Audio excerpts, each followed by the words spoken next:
प्यारे दोस्तों, एक बादशाह था। इसे अपनी हुकूमत पर बहुत तकदीर तारी होती थी। बादशाह के साथ बेटियां थी। बादशाह एक दिन बहुत खुश होता है और अपनी सातों बेटियों को बुलाकर पूछता है कि मैं तुमसे एक सवाल पूछूंगा और अगर जवाब अच्छा लगा तो तुम्हारा मनचाहा इनाम भी दूंगा। तुम सब एक कतार में खड़ी हो जाओ और एक एक करके बताओ तुम किसका दिया खाती हो और किसका दिया पहनती हो। तो 7 बेटियों में से 6 बेटियों ने कहा, अब्बा जान, हम आपका दिया खाते हैं और आप ही का दिया पहनते हैं। आप ही की वजह से हमारी यह शानो शौकत है। यह सुनकर बादशाह बहुत खुश हुआ और सबको उनकी मनपसंद चीजें दे दी। लेकिन सबसे छोटी बेटी की बारी आई तो सबसे छोटी बेटी को बादशाह ने पूछा कि बेटी बताओ तुम किसका दिया खाती हो और किसका दिया पहनती हो। तो उस छोटी बेटी ने उस बादशाह से कहा, यानी अपने बाप से कहा कि मैं अल्लाह का दिया खाती हूँ और अपने नसीब का पहनती हूँ और यह मेरा नसीब है। अब यह बात सुनते ही बादशाह आग बबूला हो गया और कहने लगा, ए कमबख्त, तूने मेरी नाशुक्री की है, तुझे इसकी सजा जरूर मिलेगी। तो शहजादी ने कहा कि जो हुक्म मेरे अब्बा हुजूर। उसके बाद में बादशाह ने अपनी सिपाहियों को हुक्म दिया कि जाओ इसे जंगल में छोड़ाओ कि मैं भी तो देखूं कि यह मेरे बगैर कैसे अल्लाह का खाती है और अपने नसीब का पहनती है। शहजादी से उसके जेवर निकाल लिए जाते हैं और खस्ता हालत में कपड़ों में बगैर किसी साजो सामान के बादशाह के हुक्म के मुताबिक जंगल में तनहा छोड़ दिया। लेकिन शहजादी बहुत बुद्धिमान थी क्योंकि वह अल्लाह की प्यारी बंदी थी, अल्लाह पे बहुत भरोसा रखती थी और शहजादी के नसीब में जो रिज्क है वह उसे जरूर मिलेगा। क्या उसे यकीन था कि जो मेरा नसीब का है वह मुझे जरूर मिलेगा। जब सिपाही शहजादी को छोड़कर वापस चले गए तो शहजादी जंगल को देखने लगी। चारों तरफ दरख्त ही दरख्त थे और दोपहर से शाम होने वाली थी कि शहजादी ने सोचा क्यों ना कुछ लकड़ियां जमा कर लूं ताकि रात को आग जलाऊं, ताकि कोई जंगली जानवर आग को देखकर मेरे पास ना आए, मुझ पे हमला ना करे और मेरी रात अच्छे से गुजर जाए। शहजादी जंगल में लकड़ियों ढूंढने चली पड़ी। फिर चलते चलते उसे एक झोपड़ी पर नजर पड़ी जहाँ बाहर एक बकरी बंधी हुई थी और झोपड़ी के अंदर से किसी के खांसने की आवाज आ रही थी। पहले तो शहजादी बहुत हैरान हुई कि इतनी वीरान जगह पर झोपड़ी कैसे हो सकती है। तो फिर वह शहजादी उस झोपड़ी के अंदर दाखिल हुई तो क्या देखती है, और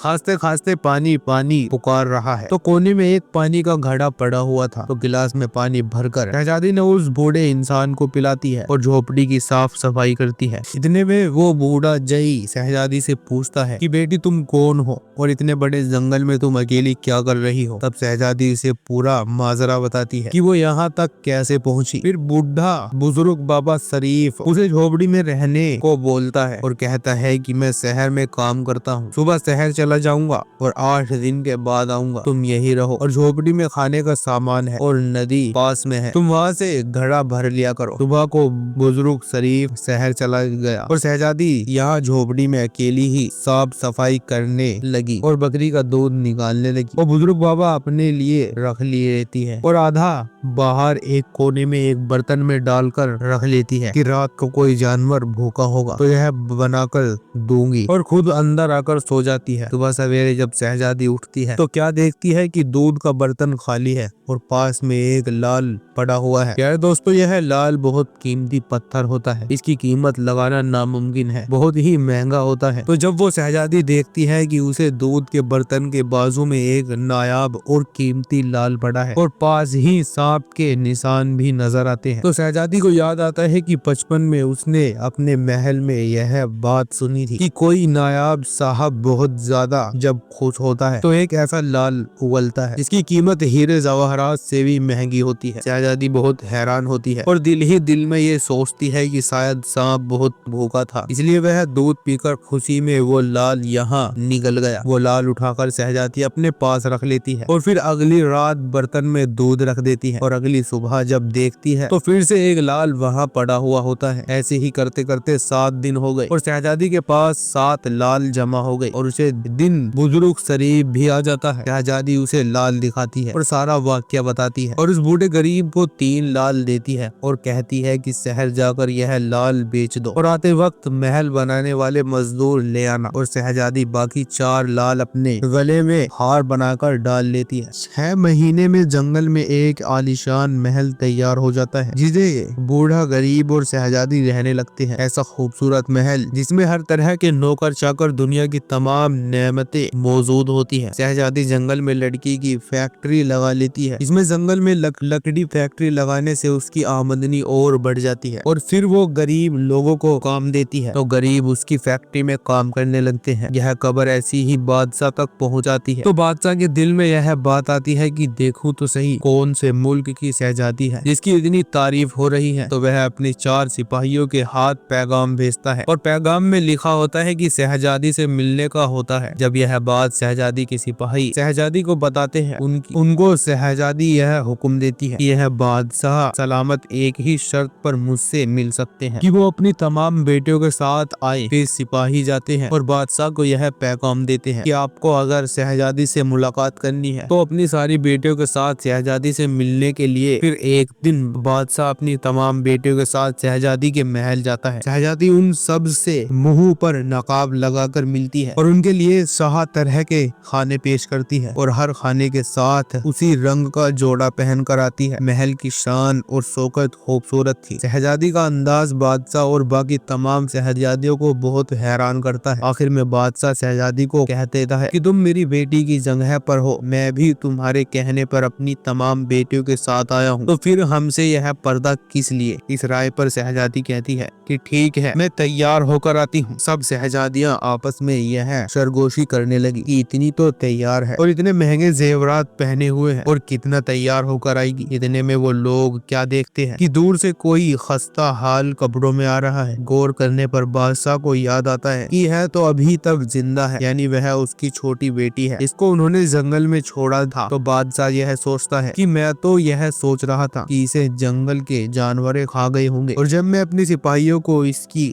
खबर लेने भेजा था तब उन्होंने ही बताया था कि वह शहजादी का कोई नामो निशान नहीं है। बादशाह खुशी में झूम उठा था और कहता है कि शहजादी को बुलाओ, मैं शहजादी से आज आजाद करके ले जाऊंगा, फिर वो चाहे तुम्हारी कीमत में मेरी पूरी सल्तनत ही क्यों ना मांग ले। तो यह सुनते ही शहजादी बोलती है कि नहीं अब्बा हुजूर, मैं ही वो शहजादी हूँ। आपसे कहती थी कि मैं अल्लाह का दिया खाती हूँ और अपने नसीब का पहनती हूँ, और ये देखो अल्लाह ने मुझे कहां से कहां पहुंचा दिया कि आज मैं आपसे भी ज्यादा अमीर हूँ। शहजादी अपने तमाम हाल सबको बताती है कि वो इस मुकाम तक कैसे आई और दिखाती है अपने गले की माला जिसमें अभी भी 4 लाल मौजूद है। यह बात सुनते ही बाकी तमाम शहजादियां दिल में रश्क करने लगी और सोचती है कि हमें भी तब भी यही कहा होता कि अल्लाह का दिया खाती है और अपने नसीब का पहनती है। यारे दोस्तों, हमेशा अल्लाह ताला की जात पर यकीन रखो, मायूस नहीं होना है, क्योंकि मायूस हराम है। हमारे साथ अल्लाह है और अल्लाह पर यकीन रखो, वह जिस हाल में भी रखे। अगर वीडियो आपको पसंद आया हो तो आप लोग इस वीडियो को अपने दोस्तों में जरूर शेयर करें, और अभी तक आपने हमारे चैनल अनस बॉयज को सब्सक्राइब नहीं किया है तो अभी सब्सक्राइब करने के साथ साथ साइड में लगे बेल आइकन को जरूर दबा दें। हम मिलते हैं फिर से एक नई वीडियो के साथ, तब तक के लिए अस्सलाम वालेकुम, अल्लाह हाफिज।